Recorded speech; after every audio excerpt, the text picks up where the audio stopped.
چرا؟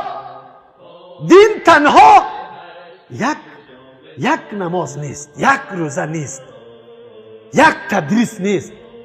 دین بفهمی که دین کلمه جامع است. ما سلفی داریم، پدر و مادر به هزارها مرتبه اعلان حق بودنش میکنه، چخ میزنه که اولادی من نباشه، به خاطر که توهین کرده پدر و مادری، بیادبی کرده در مقابل پدر و مادری. بجای از اینکه برش تعلیم بده که این شرک است، توحید است، پیش فتوا داده شما مشرک هستید. در کدام مدرسه بابای پدر و مادریت خوانده بود؟ کدام عالم همی گفت برش گفته بود؟ در تلویزیون دو نفر مصاحبه گفتگو داره، یکیش برادری وزین سید، نفری دومی برش میگه که ما در زمان الله حضرت ظاهر شاه تمام شبای رمضان مبارک کنسرت داده میشد، موسیقی نواخته میشد. ببینید از او دیار و از او زمان تو چرا دلیل میگیری؟ حالا مردم میگه دیگه ملا نبود.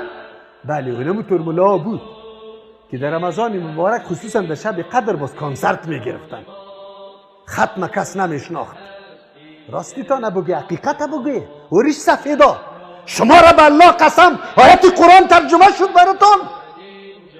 حرمت نوروز امروز براتون مهم میشه یا دیروز؟ بدعت حالش آشنا شده یا دیروز یا سابق؟ شرک حال شناخت یا سابق؟ کدام چیزه؟ حتی مسواک فضیلتش نمیفهمیدی، باز که بیشینه در امور بدعت میگه که دیگه ملا نبود. ما رواج داریم، بس پدرای ما باقی مانده.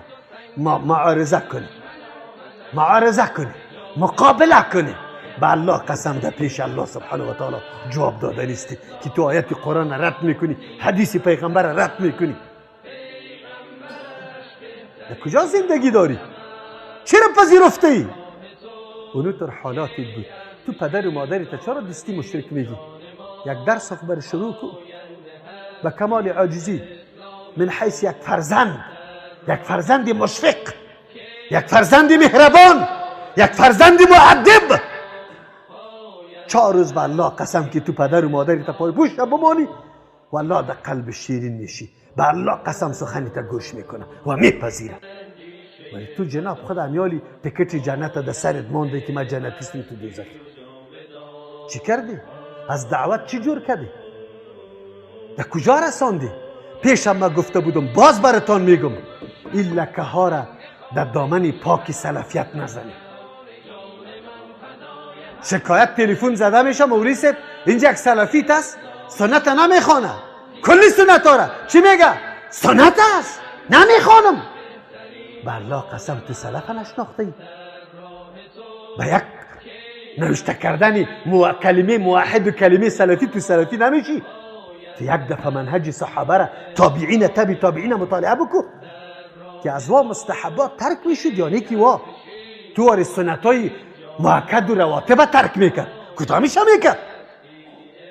محضی با دست گرفتم در اینجا خلاص من سلفی شدم.